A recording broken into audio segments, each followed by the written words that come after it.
And Ricardo has had a prestigious career with Itaú for over 29 years.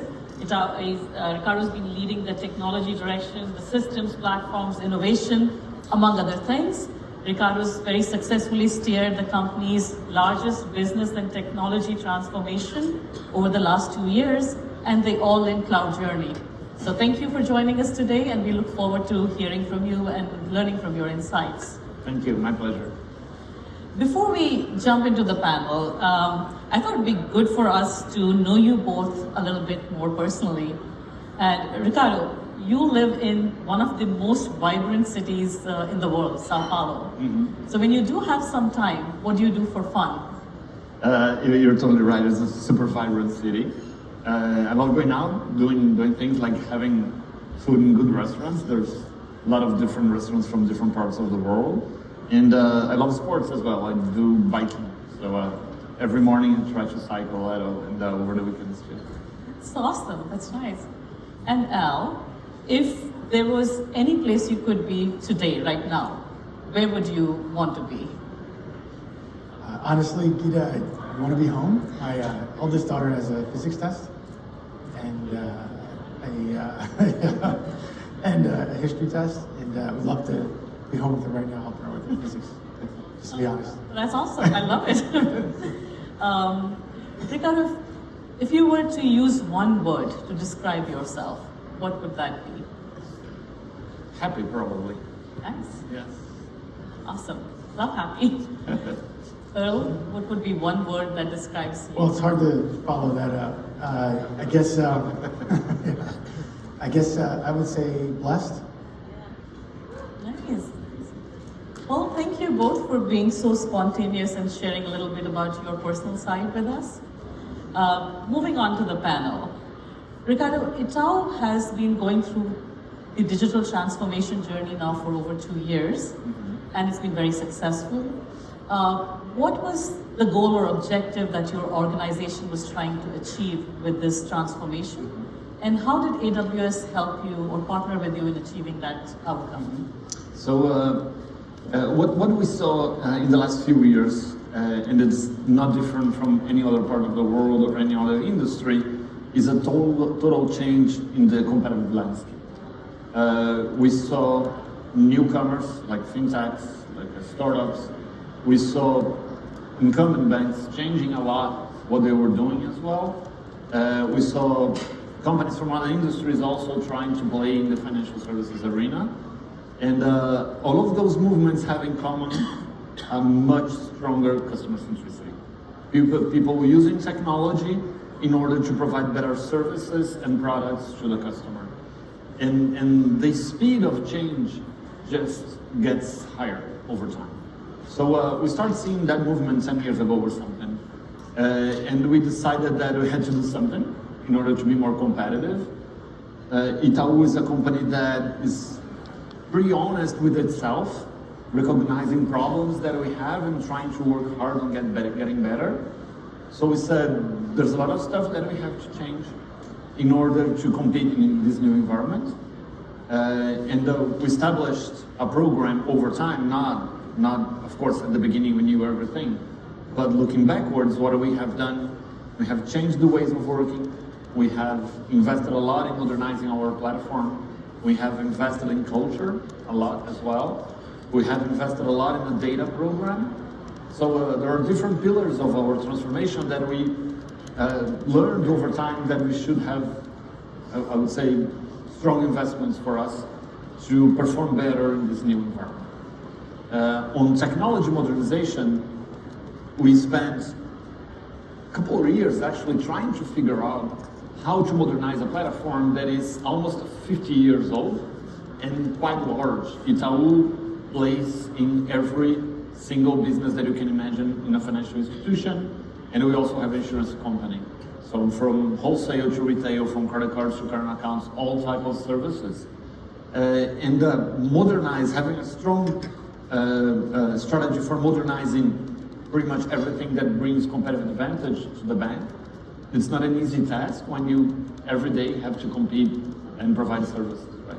So it took us a couple of years to figure out the best strategy, to have the best, better architecture. So when I finally figured that out, and AWS, by the way, helped us a lot on that, we put in place a program that would scale that up. And we started that in 2020. And one of the key moments for us was signing up a deal agreement with AWS, it's a year agreement, where you guys provided a lot of professional services that helped us shape that way. It's a very complex transformation program in a technology and a cultural as well point of view. We, as a team, AWS and Itaú, have worked hard, I would say, to make this happen. Right now, as we speak, we have already modernized, and by modernized, I say rewrite our architecture in a much more component fashion, and migrated to the cloud. We have done 40% of our platform already as we speak, and hopefully we're going to be around 60% by the end of next year. So that's in a nutshell what we're doing. That's pretty amazing, the pace of acceleration that you've been able to achieve 40% and now driving at 60%. I think and what you said was really key, that it was not only about digital transformation, but the business transformation, the people, the operating model changes that were very critical to your success. Thank you for sharing those insights. Al, as you lead our professional services globally, you meet a lot of customers that are driving digital transformation, and you're able to identify trends and best practices. If you look at the role of the C-suite and how it's evolved, what can you share, especially as C-suite gets involved in delivering large and complex transformations? How has that role changed? Well, Gita, most of our large customers, the C-suite, they're busy doing their day job, right? They're busy running a business, running a P&L. Quite often, things related to cloud or IT, it's almost kind of served up on a platter to these business leaders as something that they can consume. And that's really evolved as cloud has become more pervasive.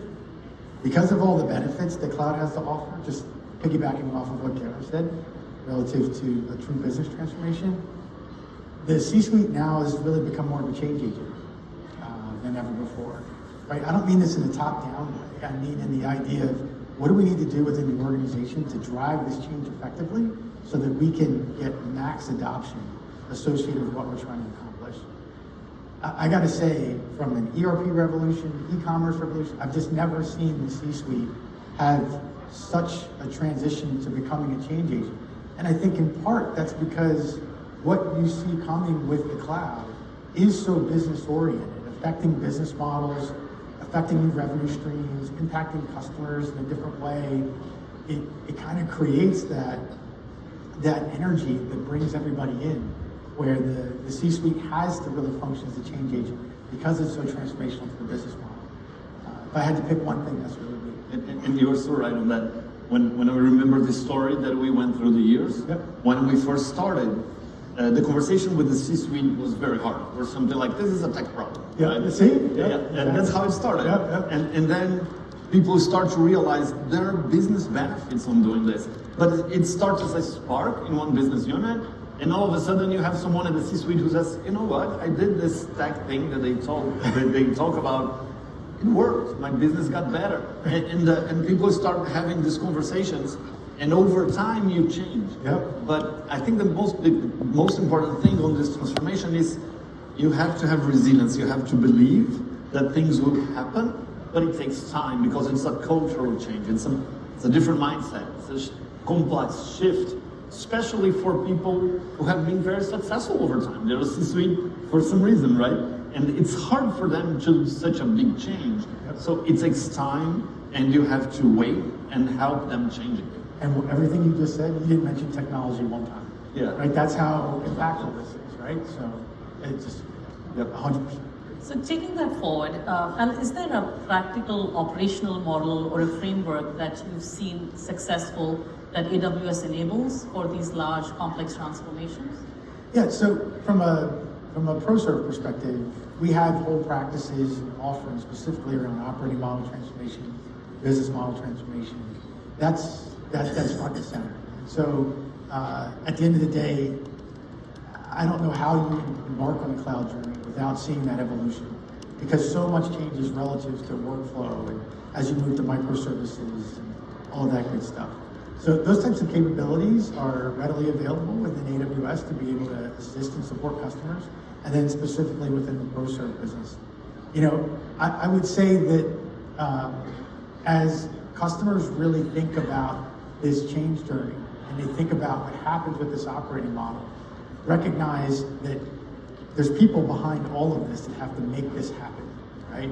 And with this evolution into cloud, it also changes kind of the way in which you work, right? Reimagining work becomes a reality in this new cloud world. And if you're just thinking about it as retiring a data center, you're going to miss it. So, because it's just not enough. It's going to happen whether you intend it to or not. So as you're reimagining work and thinking about that, you think about your operating model and the workflows associated in a whole new context in relation to that. And of course, it's very specific by industry and potentially even by geography. And we're there to help you along the way. But that's a real dynamic that's in front of all customers. So it's clear that the role of the CIO is changing in this new world.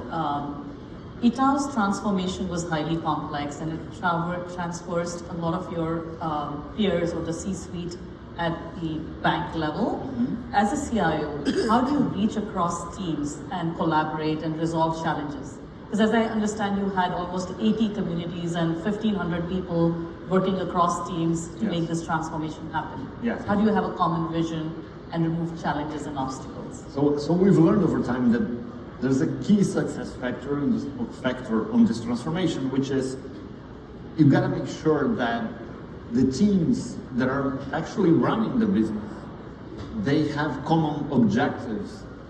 Doesn't matter if you are from technology, product operations, and so on. So if you have a customer journey or a business unit, let's say, right? We prefer to organize around customer journeys, but you can organize around business units as well. You have to make sure that you have all those different disciplines inside the same group, and they are trying to solve the same problem. So you give them the same incentive. You tell them this is your objective as a team, and they all of a sudden they start working together and not competing anymore in the regular, let's say, traditional way that companies are organized based on silos and departments. As much as you can try to work together, and some companies of course are very successful on that, you still have the objectives from the technology department, the objectives from the business unit, the objective from operations, and those make competitions between them. When you have everyone trying to seek the same objective, that's where the magic happens. That's where people start to collaborate and bring their own knowledge on the table, showing the others what type of technology could make us better to get to that result that we have to get. So we train a lot our teams, our engineers, and that's key, because they are going to be your voice on the discussions that happen every day in every different business unit.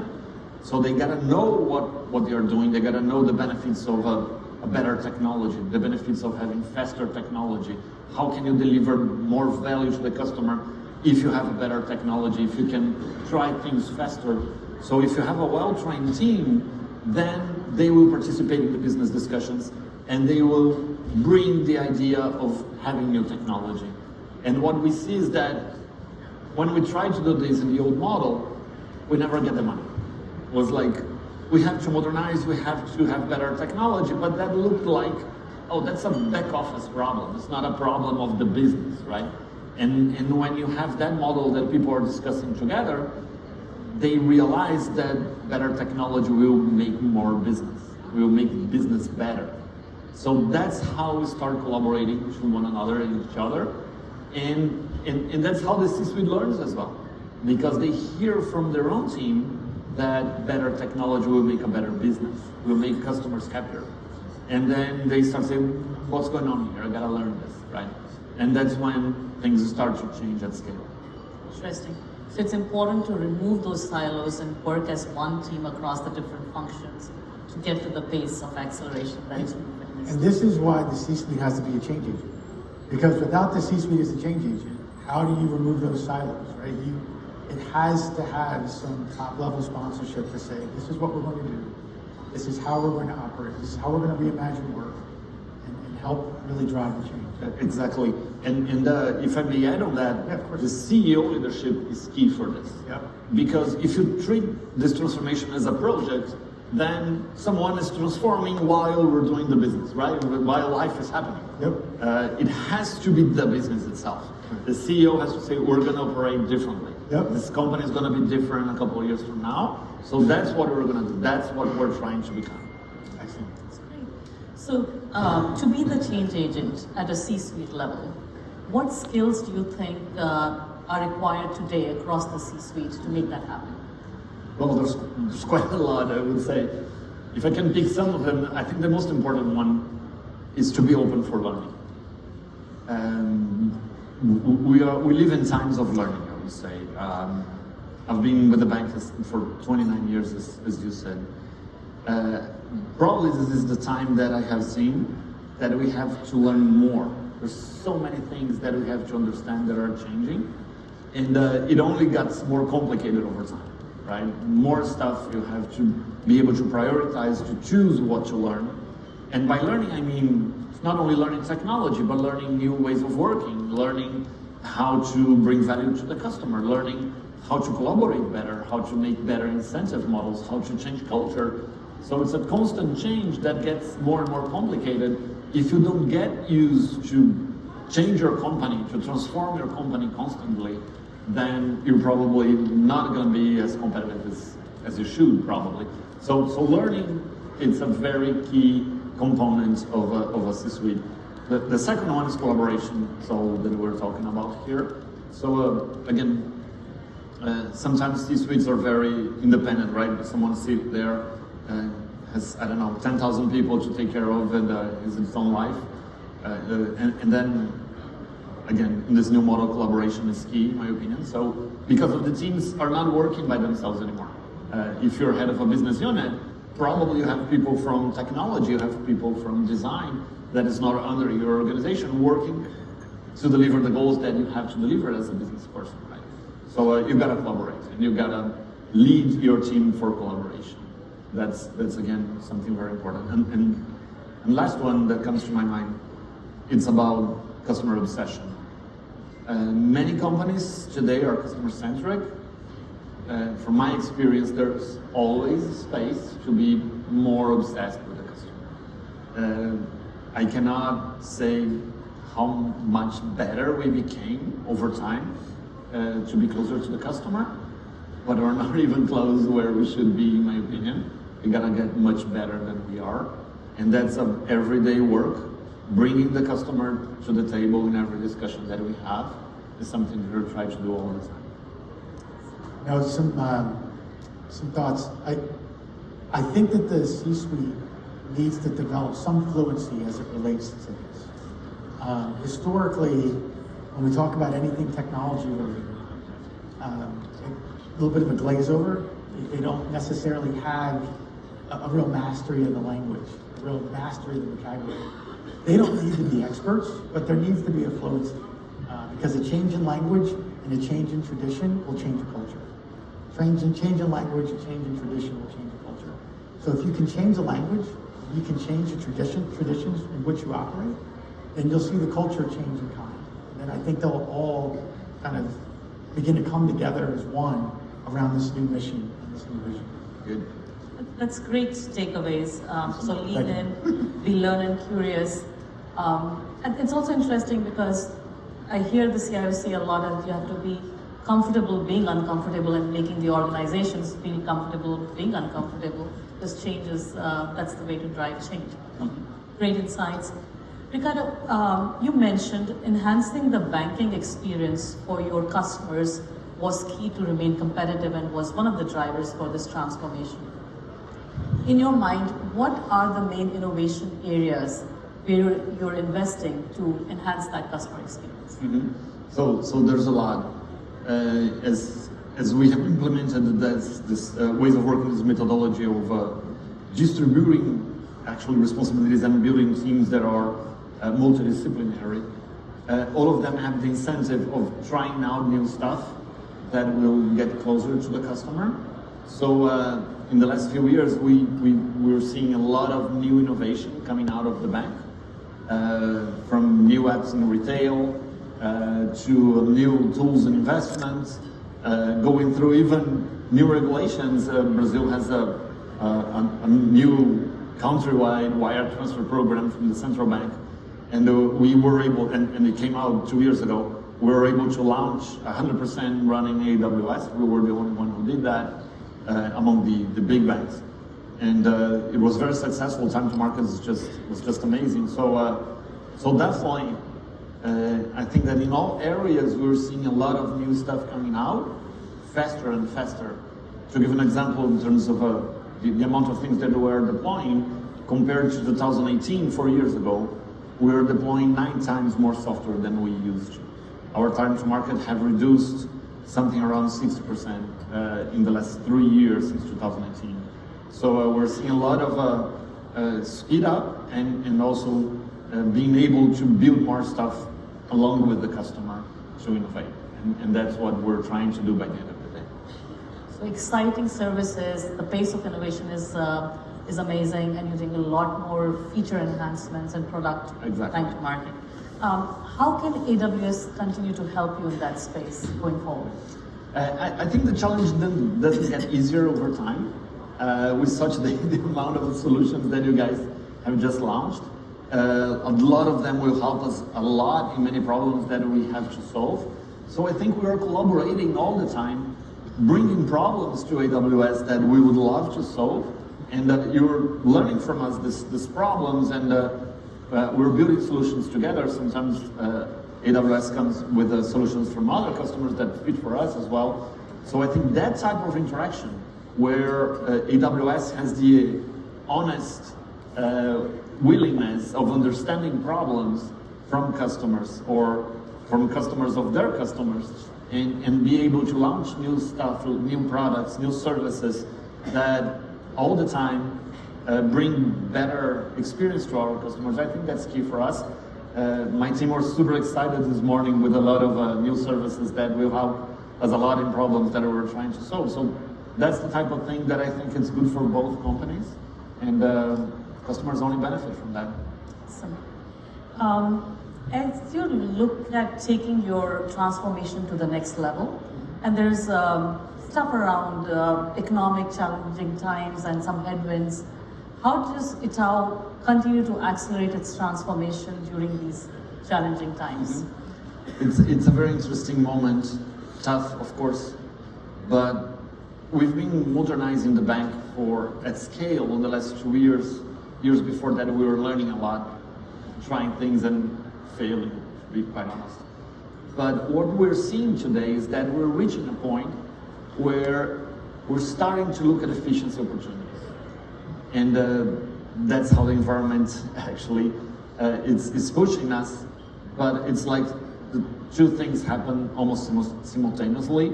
So with all the inflation that we're seeing around and interest rates going up, we definitely have to have more efficiency at the bank. And what we are seeing by modernizing this 40% of the platform, we're seeing a lot of opportunities of reuse components and make our platform much simpler. We did a study in some business units, and we're seeing that we may decrease the amount of investments delivering the same thing that we deliver today by half in 2 years. Just because we are organizing the teams around tech products that we used to have a lot of replication, because the teams were organizing one monolith that would deliver a financial product and another one with another financial product. But if you could open up and see the different components, we had a lot of components that were pretty much the same in different platforms. So we are organizing the teams based on that tech product and delivering value to the customer for each different journey. That brings a lot of efficiency. And that efficiency got a lot of priority with the economic moment that we have. And we're having a lot of conversations around this with AWS. And I think that migration to cloud that we started a few years ago will bring a lot of efficiency, as Adam said this morning. We can see that, and we truly believe that we're going to be way more efficient in a couple of years from now. We're already getting benefits, but we can scale that up over time. And we're of the opinion that cloud, especially when you started your journey 2 years ago, can magnify its benefits during these tough times. Do you have any advice or any experiences that you can share about how our audience can leverage cloud during these tough environment issues? Yeah, so I think that obviously there's always a high concentration on OpEx when you're dealing with this type of economic issue. And there's always the low-hanging fruit relative to data center moves, those types of things. But I think that you're really afforded kind of a whole other opportunity in 3 dimensions. One is around productivity. I think you're able to do more with less by driving additional automation or what have you. I think you're able to be more efficient, i.e. you're able to move faster. And I think you're able to do it with the same or higher quality. And then I think you're also able to be more effective, where you can add more value into existing processes than you've been able to add before. I think in an agenda of productivity, efficiency, and effectiveness, you can create value that then helps self-fund what comes next. Quite often, you're always looking for those self-funding models in these types of environments. And I think cloud is uniquely positioned to be able to offer that for you. And the AWS services we have on board, I think are just special in that regard. Not because I'm an AWS person, just because they are. They offer that type of capability from a productivity, from an efficiency and effectiveness perspective that really provides some significant lift. So if you orchestrate it properly, you can really create a value-based agenda for yourself through these economic times where you're funneling that investment back and then you're coming out stronger on the other side. And something that is not obvious, at least was not for us in the beginning, you have to have a team that works just with that. Yes. Looking at this efficiency and how to benefit from cloud, there's a lot of stuff that we can benefit from if you just got more and more specialized on that. Exactly, 100%. So we're coming towards the end of our panel. Gaurav, there was some advice that you would give to other leaders. What would that advice be? And secondly, what's one thing you wish you'd known before starting? So advice is not always easy, but be resilient. I think if you try to have benefits out of this in the very beginning, you're not gonna get anywhere. There's a lot of frustration in the process. So set your expectations, knowing that it's a tough journey, right? And it's part of it. And it's a beautiful journey because looking backwards, there's a lot of stuff that we have done. Hopefully we're gonna do a lot of stuff looking forward, but you gotta know that it's not obvious to everyone. It's not obvious to other people what you're learning. We're learning a lot, and other people not necessarily at the company are learning at the same level. So you gotta give them the time to understand what we're trying to do, right? So that's, in my opinion, that's the most important feature someone has to have is resilience. And the second question, something that I would love to do at the beginning. It's very hard to get this right. I have seen a lot of people who have tried and gave up and not be successful. I think there's a combination between a working model, technology, the use of the cloud itself and the modernization, a change of culture and leadership and data, that all of these together with the right level of knowledge and intensity, I would say, in each one of these parts, that's what makes the company transform and really have big benefits. I say this because we've tried a lot of stuff and sometimes we didn't have one of these components and it's just, the benefit was not there. So you've got to make sure that you understand all of those components and try them out and give the time for you to learn. You're going to get there. It's super feasible. Don't give up. Don't give up. But it's you've got to make sure that you have the components. Thank you. Al, any closing statements from you?